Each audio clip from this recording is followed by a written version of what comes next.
Are you tired of having your dipstick popping out? There are solutions. So with this 2004 Chevy Express 3500, it's got the 4L80E transmission in it.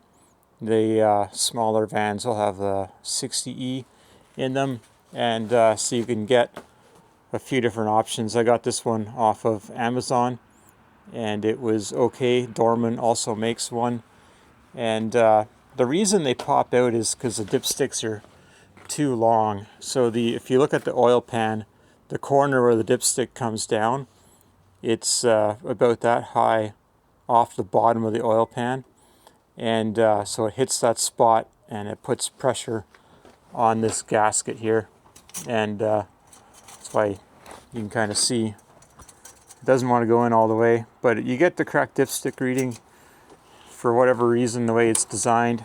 But I just wanted to share that as an option. Mine actually broke off. I was being a bit too rough with it when I was doing transmission service, and I'm glad it did. I no longer have the problem with this thing popping out. Nice and long. Try to put them up next to each other and confirm they're the same length. I'm not going to even try to demonstrate that to you.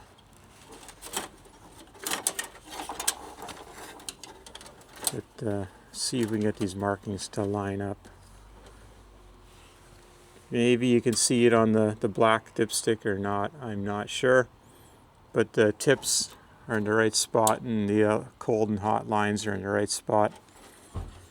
And you have to trust me that they're the same length. So this